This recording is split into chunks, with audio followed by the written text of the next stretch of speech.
What's going on, everybody? Happy Thursday. Welcome to another edition of DBC, Dangle Bet Celly, presented by PointsBet here live on our FTN YouTube page. Chris Meaney hanging out with you. As you can see, I am riding solo here today. Our guy, EY, Eric Young, is feeling under the weather. He's also doing some traveling as well. So it'll be a quick little episode, just the two games on the ice tonight. I'm going to recap last night, some feedback from some people on yesterday's episode. They really liked the fact that we went through some of these series and what we've seen from these teams at 5-5 and shot attempts and scoring chances for lines and for players as well. So we'll dive into a little bit of a recap from last night, and tonight we'll get into the two games tonight. There's really not a lot for tonight, but we do have a couple picks. Tomorrow, there's a few games. There's four. So we won't have a Dangle Bet Celly episode tomorrow. We'll have a Mean Streets episode. So I'll hop on Mean Streets tomorrow and just share a few of my favorite picks. So make sure you subscribe to our FTN YouTube page. You get notified right away anytime we go live at FTN or we have a video that is up. So we'll get after it here in just a few moments. K-Man Corners in the house. What's going on? Needed one more shot from Fogle, Hurdle point, and Austin a 0. Yeah, Austin was a no-show. Hurdle didn't get a point. For the most part, it felt like it was a pretty good day. We talked a lot about Adrian Kempe in the shot prop ladder. We got him all the way up to 7 at 12-1. I believe he won 13.6 units last night just on Adrian Kempe alone. We did not get Hyman. There was a couple misses for sure last night. Jamie Benn didn't get his shots. He was fairly quiet. He did pick up a point while Johnson got his shots. But overall, pretty pleased with how things went. Jake DeBrusk picked up a point. Brad Marchand is a guy that we discussed on this show, who continues to play really good in this series. Excuse me. Maybe that's why EY's not here. He was disgusted with Brad Marchand and the Boston Bruins beating the Toronto Maple Leafs last night. But honestly, he was all over Brad Marchand for the goal, and I wouldn't imagine we'll get -140, -145 for him for a point moving forward. But yeah, something we did hit yesterday was the Adrian Kempe ladder. I'll be shocked if we get 2.5 shots for him at -135 for game 3. This is something that we've talked about on this show for quite a few weeks.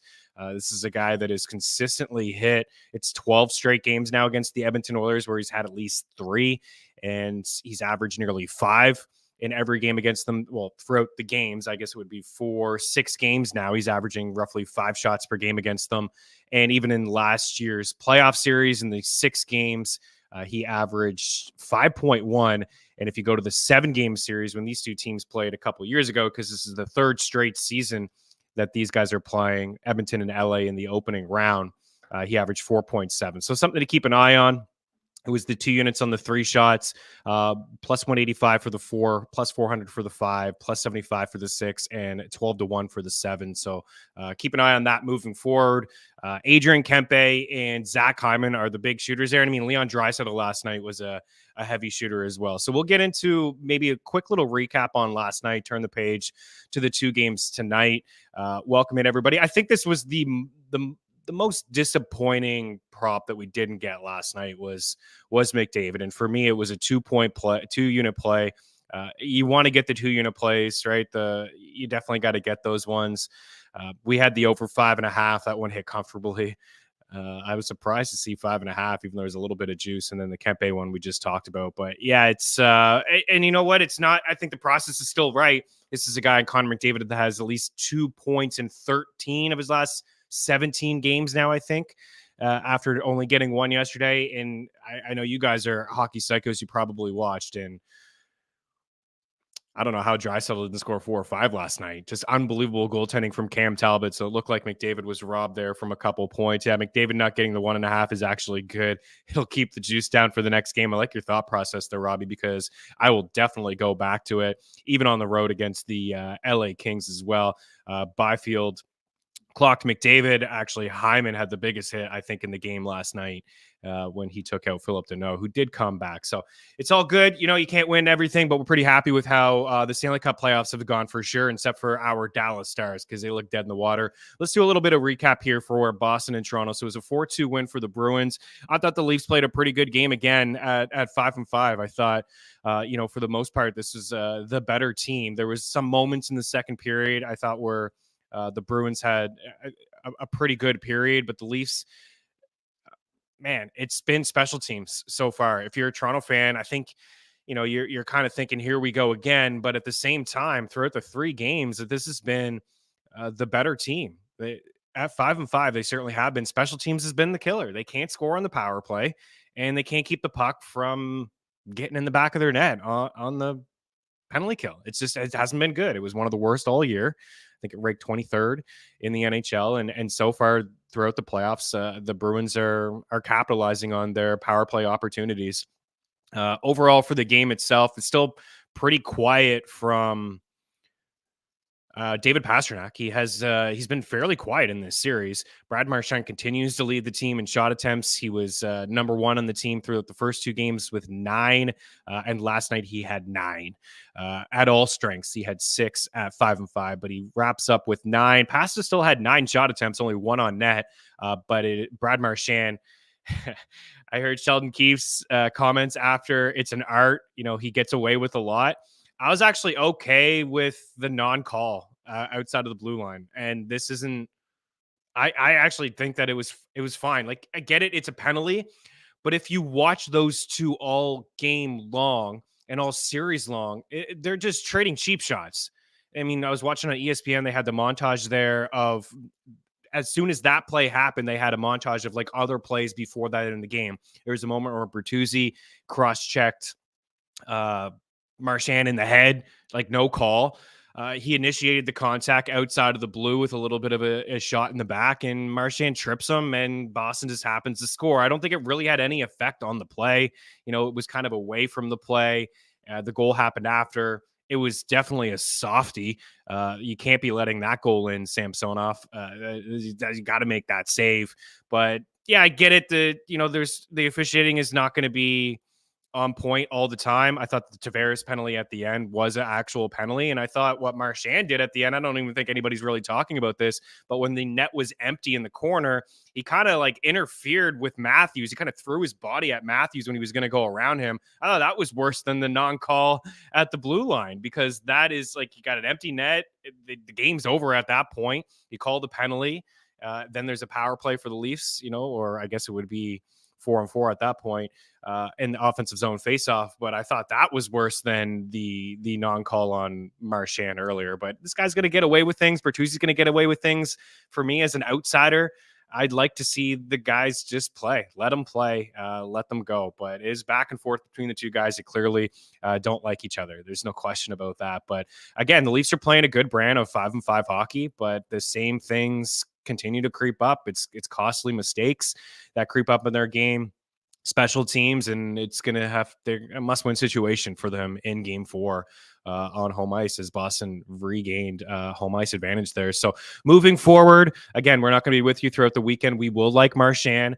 There was some line juggling I noticed from Dave Montgomery last night to kind of get the guys going, and it seemed to work. I thought the best player on the ice, really, outside of Brad Marchand, was Jake DeBrusk. I thought he was all over the ice last night with a couple nice blocks, defensive plays. He scored the goal. Nice play to kick it up from his skate to his stick, put that in the back of the net. He's plus money for a point yesterday. He was, and he's probably going to continue to be around plus money, or maybe minus 110, minus 115. Like, I can't imagine it changing too much for him unless he continues to ball out. But ultimately, last night at 5-5, the shot attempts were Marchand with 6, McAvoy with 6, Pastrnak with 5. But nobody else had more than 2 shots besides Marchand and McAvoy, who had 4 each at 5-5. But I don't think there's a lot of shot volume here in this series. I wouldn't be attacking shot props the way, like, that game last night was. It was a good game. There weren't a lot of crazy offensive chances. There was a couple breakaways by the Bruins and some moments for the Leafs on the power play, but it was tight checking. It kind of reminded me a little bit of the Vancouver-Nashville series. I don't think we should attack shot props when it comes to this game. I just want to get the timestamps going here, because people that are looking for picks today are like, what are you talking about yesterday for? Like, let's get going here. This is kind of what we do on the show. So bear with us to see a lot of new people here. As for the Leafs, we got last night the no-show from Matthews. Say no-show, but we were expecting 5 shots from the old boy. He only had 5 shot attempts and 2 shots at 5-on-5. And ultimately, at the all strengths, he finishes with 3 shots on 7 attempts. Tavares had 9 at all strengths. Riley had 9, and Calle Ehrenkrok had 8. But 5-and-5 is really where we like to look at some of the numbers. We can identify Triggerman on the power play. It's great. If you get a couple power plays, maybe we get there, like Adrian Kempe, a couple power plays. But we want to see where these guys are, what they're doing at 5-and-5 is that's how I like to identify shot prop guys. Domi had a good night. We had him last night for the point. I was thinking the assist at plus 220, but I've said this before on the show. If you can get the point at plus money, why not take the point? There's nothing worse than taking somebody for an assist at plus 200 when you can get them at plus 120 for a point and they score a goal. It's like, your thought process was kind of right, but you didn't get the pick right. So we leaned with the point and you did pick up an assist. He's looked really good for the last 2 games. He led Toronto with 7 shot attempts and 5 shots at 5-and-5 yesterday. So somebody to keep an eye on with Tyler Bertuzzi as well. Looking for guys like Mitch Marner, to step up. I know he had a primary assist, a beautiful assist, but he's got to be better than this. He gets paid top dollars and he's been kind of invisible through the first 3 games of the series. Maybe he's still dealing with the ankle injury. We'll see if his game improves moving forward, but ultimately it was not a great showing for him. So Leafs are down 2-1. They got one more game here to get it right. But I had one more thought on this. Like, can you stop it with the rotation? It was fun for the first 2 games, right? We all said here, okay, they did it for 46 consecutive games or 46 times in the regular season. I forget the number. They basically did it all year long. There was a couple teams who rotated goalies. The Bruins were one, but Jeremy Swayman was awesome last night. And Linus Ullmark was great in game 2. It wasn't the reason they lost, but you got to think over the course of a series. Like, I'm a big believer in just, you have a goalie that you can't beat. It gets in your head a little bit. Like, Swayman's in the zone. This guy's played 2 games. He's let in 3 goals. He's been rock solid for the both games that they've won.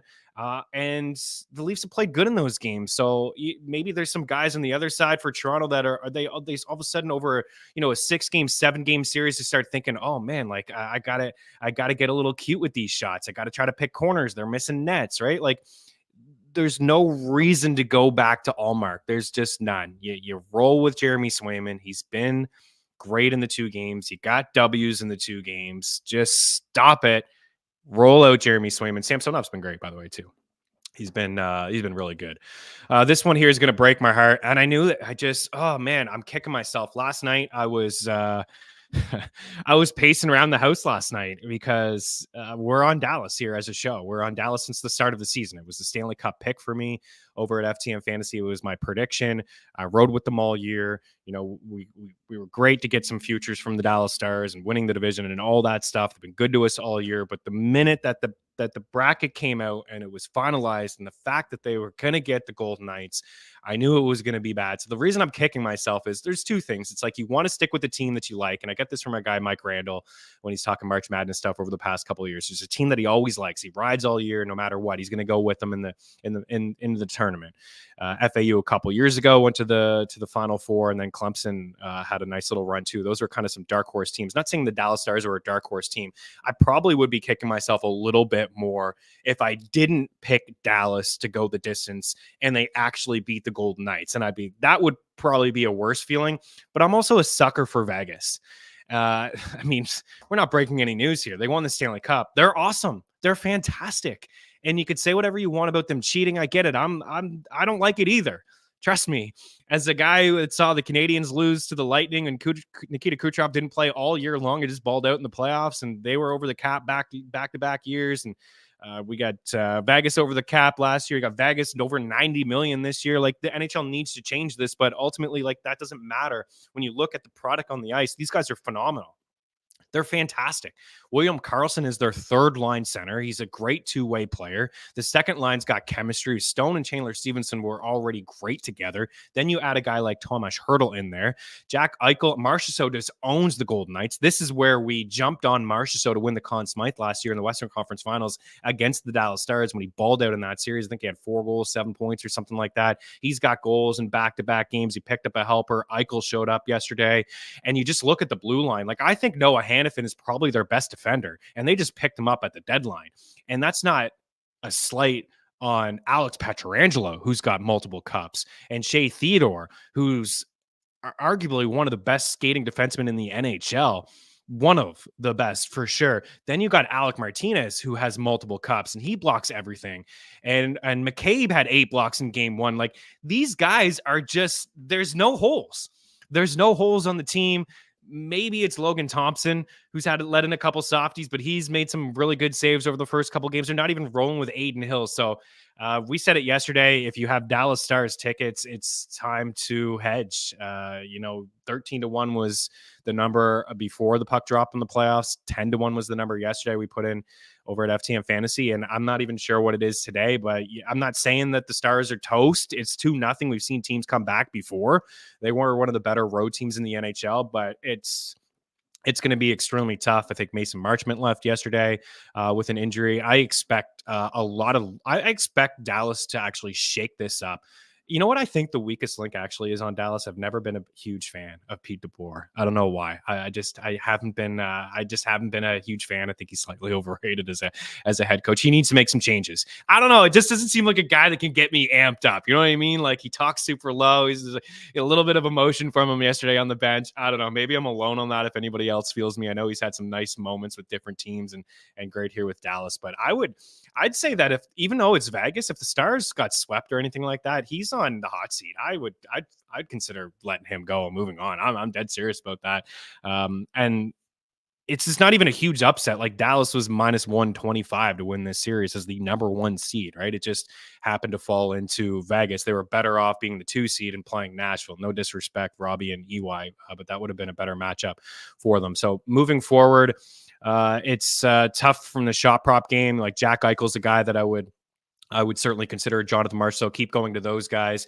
Even though Hurdle and Stone, they didn't show up like they did in game 1, you could go back to them, right, for the point prop. I thought Jake Onger made some really nice saves yesterday. It really kept them in it. It wasn't his fault. But like, going to Stone, moving forward, going to Stone and going to Hurdle, they'll be near even money for points. I think that's still a really good process, and just continue to hammer Marchessault, right? I mean, this guy's he's awesome. Playoff performer, a PTP, as my guy Jordan Allen would say. And he's saying that Marner can't handle the pressure, can't handle the big stage. Too much pressure for him. He's going to have to show up in a big way here moving forward. At least want to get back into this series. But as for last night, it was rough. Jason Robertson had the 6 shot attempts with 1 shot of 5 and 5. Wyatt Johnson had the 6 attempts and 2 shots. We did get Wyatt Johnson. Rupe Hintz had the 3 shots. These guys need to show up. I was saying with some line movement, and it's tough. Like, you don't really want to take away Hintz and Robertson. Hintz, Robertson, and Pavelski. I think you kind of have to split them up. At least take Pavelski away from that line. There were some moments last night where Wyatt Johnson was playing with Rupe Hintz. They put him on the wing there because they're a little bit shorthanded. I thought that was a really good connection. No, they're 2 centers. I'd say they leave Wyatt Johnson and Ben together, and maybe they shift. Maybe they make some sort of movement where they have Pavelski on that line. Stan Coven, actually, it was Stan Coven that's who it was that played with Hintz towards the end of that hockey game last night. And I thought he looked pretty good. Stan Coven had a good game, and he's creating turnovers and everything. So I think what we will see, I'm just speculating, will be like a Hintz, Robertson, Stan Coven, keep Duchesne and Sagan together, put Pavelski with Ben and Wyatt Johnson and C. You got to do something. You got to shift it up just a little bit here, but there's not a lot to attack because the Golden Knights just block everything. Like Braden McNabb, Alec Martinez, these guys in the shot block game, I think they're, Bet365 offers shot blocks, and you can attack that. I'll probably go back to Ben for a point, and I'll probably go to Wyatt Johnson for some shots. I think they'll have to lean on the kid. He looks like the best player on the ice. As for the Golden Knights last night at 5 and 5, Anthony Mantha led the way with 5 attempts. Eichel had 5 as well and 4 shots. That was the 5 and 5 play. Marchessault, 2 shots on 5 attempts at all strengths. They actually took Marchessault off that top line last night on the power play. They went Eichel, Stevenson, Stone, Hannafin, and Hurdle. What a luxury. Overall, Eichel finishes the game with 10 shot attempts and 5 shots. Shea Theodore had 7 attempts and 5 shots. And Marchessault was 1 short of the 3 shots. With the attempts, again, were there at 5. But maybe I'll probably go back to him, but maybe somebody to consider staying away from if he's on that top off that top power play. But Hurdle, at nearly 5-1 yesterday for a power play point. Just because we didn't get it, I think the process is still not too bad there. All right, over to the final game last night, the LA and Edmonton game. We needed a little bit more overtime to get some of these lengthy shot prop parlays that we had over at FTN Fantasy. We had a couple. We had a 25-1, 150-1, and a 250-1. And I get their long shots, but what we talked about yesterday is we were one shot away from Victor Arvidsson from hitting like 111-1 the other day. I still think the process is right. There's been a lot of shot attempts so far in this series. In game one, game two was a little bit tighter in terms of the shots. Game one, there were 177 shot attempts, both teams combined for like just over 80 shots, and they had the 11 goals, and there's a ton of scoring chances. I still think, it may be a little tighter in LA because the Kings will get the last exchange and they'll be able to do what they want there with Deneau and company against McDavid. But he's still a handful, of course, to kind of tame. But I still think the process is right with some of these guys in terms of the shots. Kane hit for us pretty early. Kempe hit for us pretty early. We got a little greedy with some of these parlays with, Fogle was one away. Well, you just take a look at it here. Arvidsson was pretty quiet, but all you need is one of these. Bet365 is the place to do it because it counts over time. I see DraftKings today is offering alternate shots. Is that new? I hadn't seen that.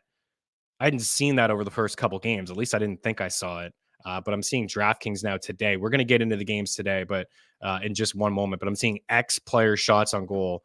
For example, Barkov 2 minus 310, 3 minus 110, 4 240, 5 plus 550, 6 plus 750. FanDuel offers this too, but they have it, kind of right there in front of you, 60-minute line. So if it goes to overtime, it's not going to matter after that. Double check DraftKings, guys, if anyone can mention here in the comments if that's the case. I am limited on the East Coast. Of course, I look for DraftKings props for the FTN crew, but Bet365 I think is the place to do it because I know for sure that if it goes to 5 overtimes, you're going to count everything. And again, we're going to see a game or two in the series that goes to like maybe double or triple overtime and everybody's shot prop just hits. And if you hit one of those 150 to 250-1, you'll be laughing, right? You'll be well on your way.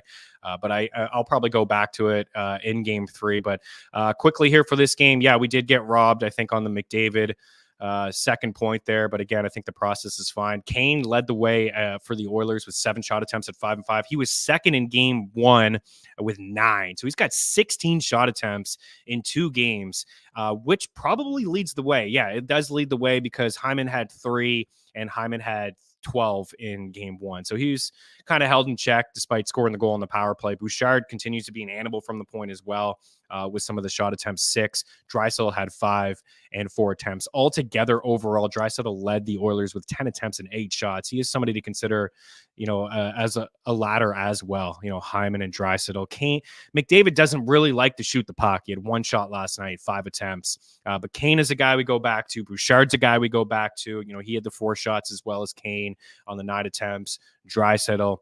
I just think there's a lot of shot volume in this series. Fogle was pretty quiet. I may shy away from him on the road. But those guys like Hyman, Kane, Bouchard, and Draisaitl. And on the LA side, we did get a few. Of course, Kempe is just a freak of nature. He had 9 attempts and 6 shots at 5-5. I mean, there's just something about him and the Edmonton Oilers. We've already discussed it. 10 attempts overall, 7 shots. We had Kevin Fiala last night who had the 9 attempts overall and 4 shots. Great game from Anze Kopitar. Never somebody to consider in the shot prop game, but a great game from him. Fairly quiet from Arvidsson. And that's the thing with Arvidsson is I like him. He's a shot volume dude, but the way that the Kings are trying to play the matchups, he's on the ice with Moore and he's on the ice with Deneau. And unfortunately for Arvidsson, that most likely means that he's on the ice against Connor McDavid and Hyman. And it's tough to possess the puck when you're on the ice against McDavid. So that's a guy that he's burned me twice now. I'll probably stay away from him. Watch you get 5 or 6 shots in game 3 on home ice. The one thing I'll say is on that first power play. So that is key. They've taken Fiala off that power play. Fiala looks pretty good next to Pierre-Luc Dubois too, by the way. But Fiala off that number one power play, put Arvidsson on that power play, and maybe the shot attempts will come that way. Because I'm looking overall at Arvidsson last night, and he had 2 attempts at 5 and 5 and 0 shots. He had a shot on the power play, which was a little squibbler from the corner. I'm surprised they even counted it. So maybe somebody just kind of stay away from where the softer matchups. Fiala, Kempe, we know. Those are the 2 guys that I would go to on the LA side moving forward. We'll see what happens, but I would say LA with the last change will probably put that checking line on the ice against McDavid, and that's my issue with Victor Arvidsson. Okay, there's a lot here for comments. We're 25 minutes in. I haven't even discussed tonight's action, but see some people hanging out. We're going to get to it right now. Just want to say what up to the crew. Normally do this. We're a family show here. Robbie, what's up? Adam Szymanski, welcome in. Daily Handle, let's go. Welcome in. Yes, McDavid, we'll get him next time. Hit the over alternate 7.5. Good call. Actually thought about you last night on the alternate there at 7.5. I put 2 units on the juice at 5.5. I didn't care, but it was a great call by you. Leafs are the better team. Don't think they can be too discouraged. Yeah, they just got to get going on the special teams. How many power plays did they have, the Leafs? I think they had like 5 power plays last night. They had a punch. They had like 4 or 5 in a row, and some questionable calls, I thought, too. So it's the reffing's bad, but it's not the reason they lost. I really don't believe it's the reason that they lost. Had Kempe and Robertson over 1.5 goals each parlay. Kempe with 2 in the first, Robertson in the weighted 2 periods for the Robinson. Yeah, you know what I had? I had a Kempe and Hyman 2 goals each. So we were both on the edge of our seat waiting for another goal from somebody, and we didn't get it. Let them play. Let them play. Don't mind that at all. Let them play. Let's go. Nice hoodie. We're doing Mean Streets NFL mock shortly, 12 Eastern, with Randall. So check that out. I think the Eagles do move up. But I don't think they're moving up for a corner or a wide receiver. Howie Roseman likes to draft the trenches. I think they're going to try to get like Lane Johnson's replacement. We'll see. It's a heavy O-line draft there. Just know every time that the Hurricanes beat the Islanders, smiling. You're just not a big Islanders guy. What else do we got here? Are we going to see Kucherov enter demon mode today? He's got to. Let it ride. Love the education. Appreciate you. Dangle Bet. Let's go. Marner scared. Top of the morning shot prop king. We love all these. Marner, no playoffs. Too much pressure. Marner, man. It's a lot of hate on this guy. Marner needs to go out and just hit for a period to get him into the game and get rid of the fear. Yeah, I don't know. He need to do something. What teams do you think are likely to trade for Allmark this season? Devils maybe are after a goalie. The Flyers, I don't know, probably not the Flyers. He's got like 1 year left on his deal. Boston maybe just keeps him. I don't know. Yeah, the 1 through 8, I like the old format too. I don't mind it. Most of the matchups would actually have been the same. I hated them until I started betting on them. Marchessault has made a lot of coin. Marchessault, I mean, yeah, I really like Vegas. I'm a sucker for the city. I liked the team from day one. I liked a lot of their players. I like the atmosphere. I've been to a couple games. I'm not hating on them. They found a loophole. They're getting it done. I do like a lot of their players. I'm an Eichel fan. I'm a Marceau fan. Stone I respect, but for my Habs and Sens rivalry stuff, I think Stone kind of sometimes he gets under my skin.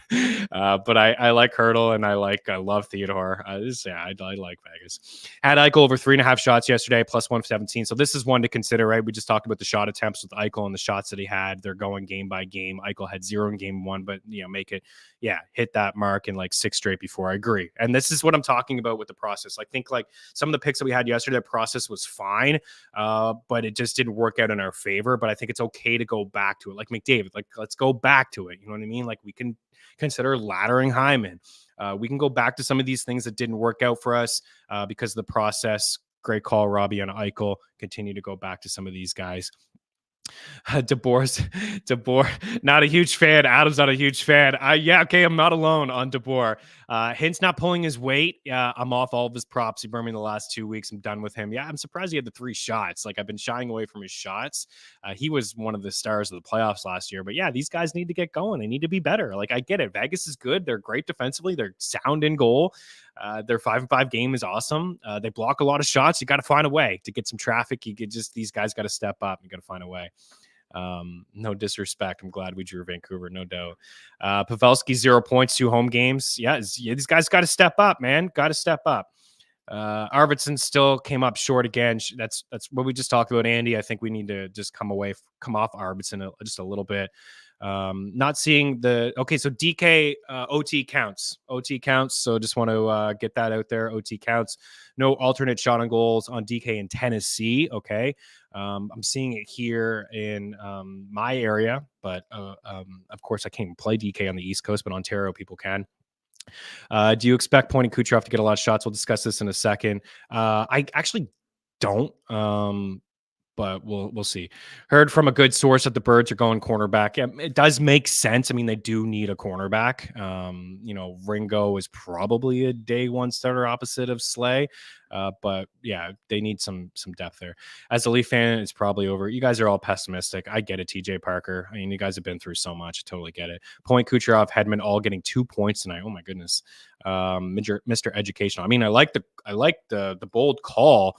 We're Florida Panther fans on this show, sir, and we really like the way that Bobrovsky's been playing, but we're probably going to see Tampa's best effort here. Every night play two-player. Every night play the two-player parlay to score 1.5 goals tonight. Kucherov against, I like it. Chris Black thought you love the starts. I do. Yeah. Don't get me wrong. I wasn't trying to like back away. Like I'm gonna hold myself accountable on the show. Like I like the Stars. I still pick them. Start of the season, cup pick. Throughout, didn't come off that. Even into the bracket, didn't come off that. In the bracket, I got the Stars winning the cup. So I do like the Stars, but I did mention to the crew yesterday on the show and to the crew, if we are heavily invested on a future, it does make some sense to hedge with Vegas, because I think that the Golden Knights, whoever comes out of that series, may just go the distance, and that would be those are the top two teams. Yeah, I like them. Yeah, I mean, is what it is, right? Both games have been tight, right? I mean, you lose both games by goal. They've been tight. See what happens. They backs are against it now. Okay, so for tonight, let's get after this. We got here we go. For those watching on iTunes or on YouTube, you guys have hung out with me for 35 minutes, and I don't feel like I talked about anything specific here for tonight. So appreciate you guys. Okay, so two guys that I like in this game. And there's going to be no Sam Bennett. I haven't heard the extent. I mean, this time of the year, it's kind of hush, right? With some of the injuries, they're not going to say too much. Maybe we hear. I don't know if you guys have heard anything, but I know he's not going to play tonight. It is an opportunity for Anton Lundell. The depth of Florida will get tested here. It's a big loss. Bennett's been great over the first two games in this series. He didn't really show up on the score sheet in game one, but I thought he did a lot of great things. He lays the bodies. He's really tough to play against. It's a big loss. I think that Tampa will win the game tonight. I think they get back into this series, but what I'll say for shot props, I mean, I wouldn't just go attacking altogether. Like if you look at this series at 5-5, the Lightning have 29 shots. 29 shots at 5-5. I mean, they have 84 attempts, but the Panthers were the best defensive squad in the NHL this year. They were right there with Winnipeg, allowing the fewest goals. Bobrovsky was pretty solid all year long. Stolarz was great as a backup. They don't give up a whole lot at 5-5. There was I think 3 shots maybe in the first period for Tampa in the game 2, and that was a game that they needed, right? A little bit more desperation in their game potentially. This is maybe the fact that it is now going to be in Tampa Bay. The Lightning get the last change. No Sam Bennett. Maybe they can generate a little bit more at 5-5, but game 1 they had 14 shots at 5-5, and game 2 they had 15 shots at 5-5, and the Panthers had 29 altogether in the 2 games. It's 51 shots for Florida and 29 for Tampa Bay. This is all courtesy of Natural Stat Trick. 58 scoring chances for Florida and just the 36 for Tampa Bay, and the high danger chances are 31-18 in favor of the Florida Panthers as well. So Carter Verhaeghe and Sam Reinhart, right? These are our guys. Carter Verhaeghe is actually hit in every game this season that Bennett hasn't played, for whatever that's worth.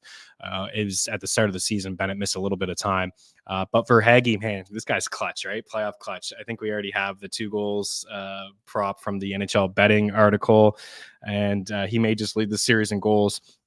but he's minus 150 for 3 shots. There's a little bit of juice on both of these guys, and minus 143 on Reinhart. So that's the way that it would go with both of those players. Sam Reinhart, Lindell is interesting, maybe for a point, just because he's going to play with Kachuk and play with Verhaeghe.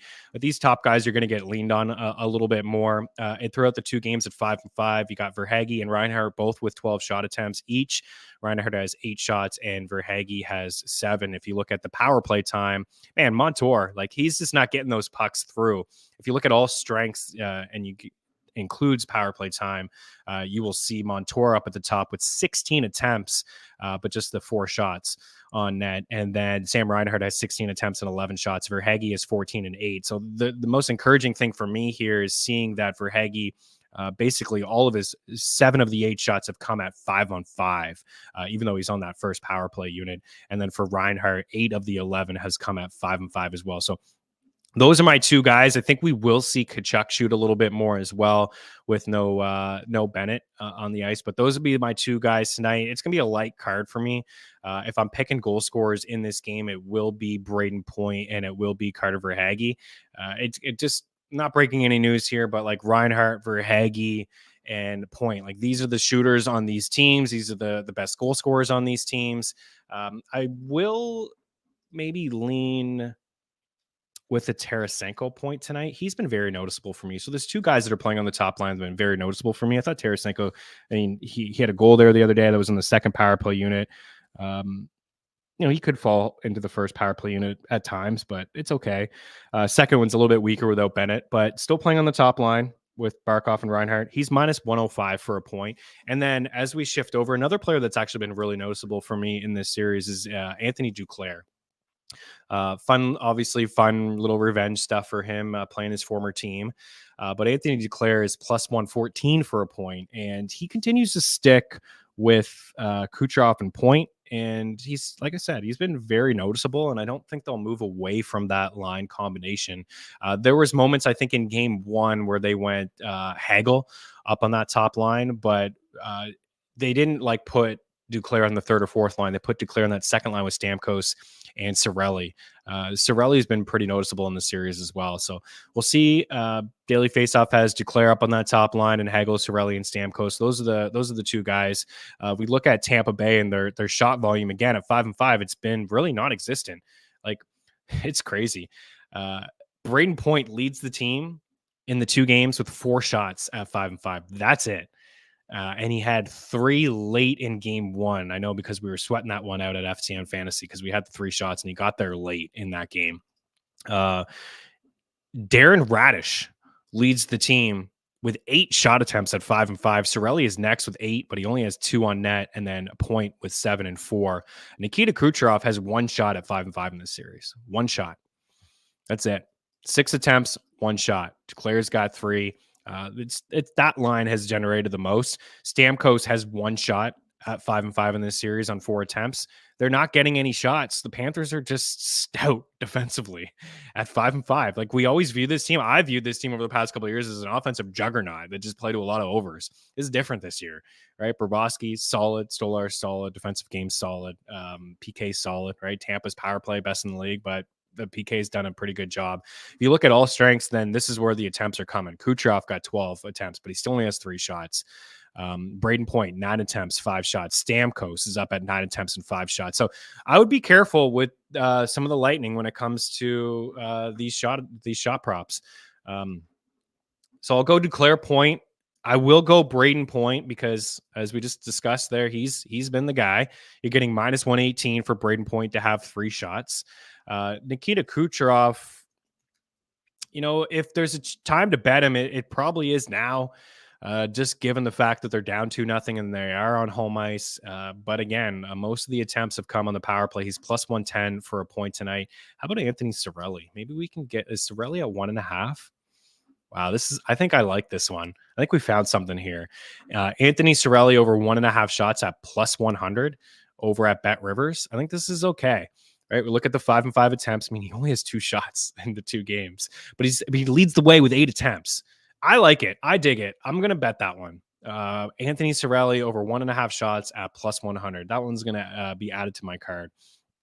I like Tampa to win the game. Like Tampa to win the game at home here tonight. No Bennett. I say they win the game, but I'm not going to go too crazy on the props. We'll go as we wrap. Reinhart, Verhaeghe, shots. Let's get those guys at 3 shots.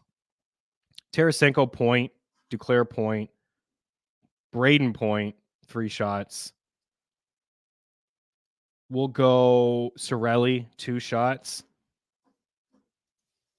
I do kind of have a lean to Kucherov getting the 2 points. If I'm on the Lightning to win the game, and if they're going to win the game, they're going to have their big boys show up here. Didn't travel with the team. Who's this? I thought Dallas was looking at the cup. Have to win. They got to win on the road. Got to win on the road anyways. Win the cup. Hey, didn't travel with the team. He didn't travel with the team. Oh, that's Bennett. Yeah, he's already ruled out.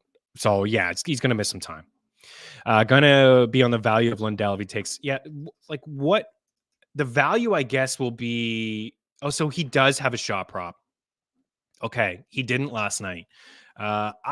I like this too. There's been some moments with him. I don't think we can really look deep into the numbers because we only have like two periods, like a 2-period sample size of what we saw in game 2.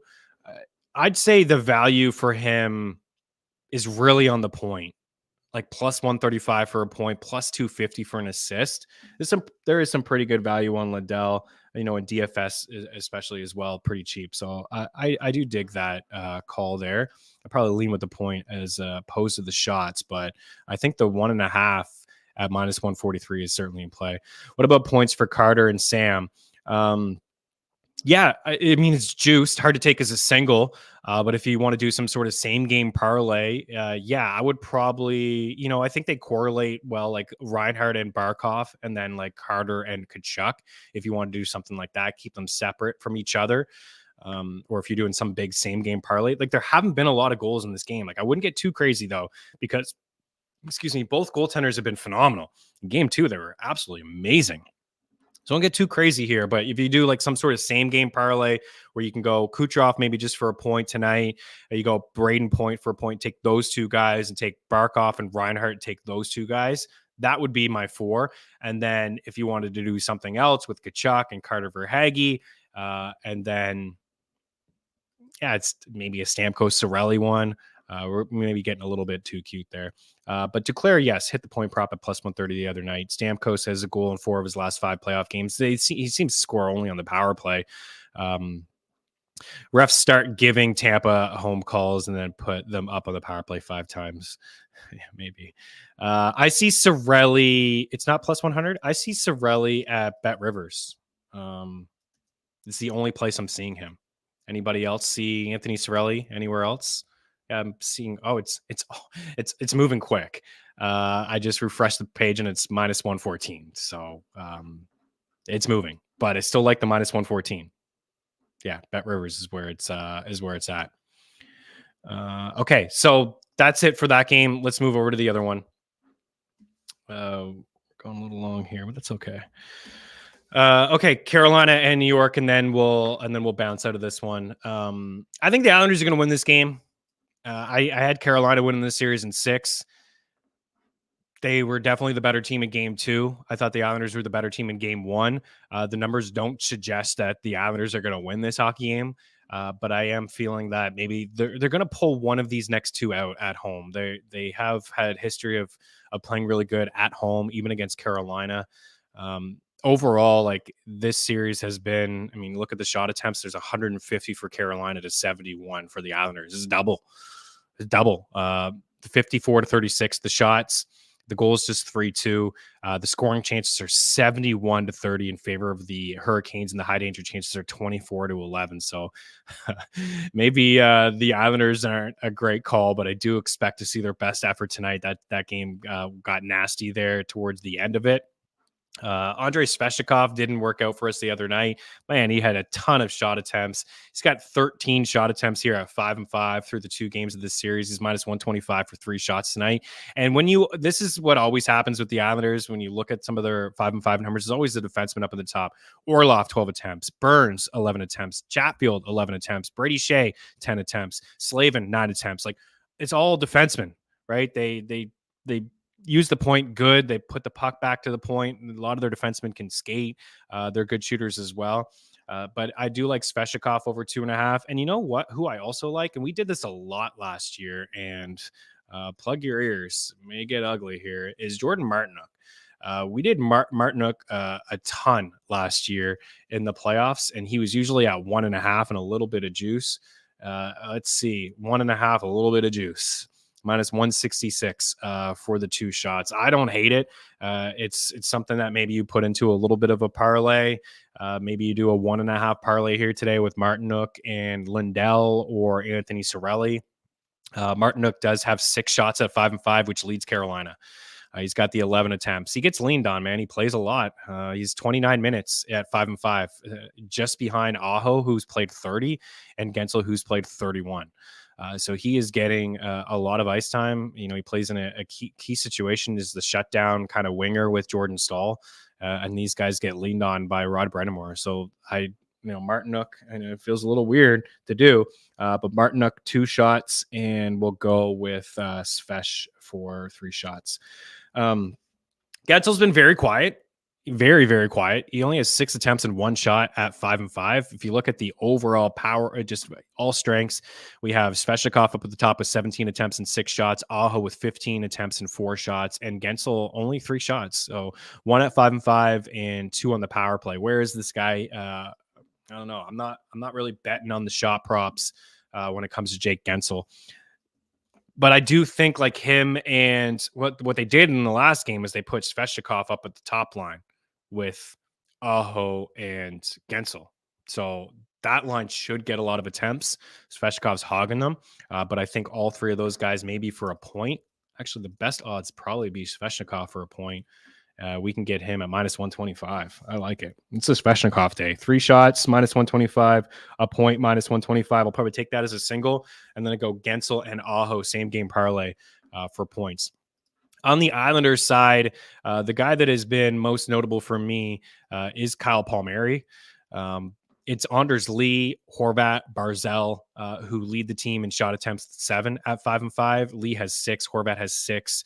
Shots, and Barzell has 4. Palmieri has 3 for 5 attempts. It's just not a lot here. I don't think that we should really even attack it because of the way that the Carolina Hurricanes play at 5-5. I'm not a big unders guy. I could see this game going to like double overtime, 2-2 double overtime, and some of these guys get there, but I'm not willing to take the over and sweat that out or take the under and have that unfeeling sweat either. It's always a better feeling when you're rooting for overs than unders. So I'm just going to shy away altogether.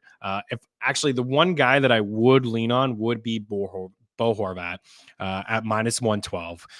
The fact that he is getting a lot of ice time. He leads all Islanders forwards at 5-5 in terms of ice time. He leads all Islanders players in shots at 6, and he's got 7 attempts. So he's the guy I think to attack.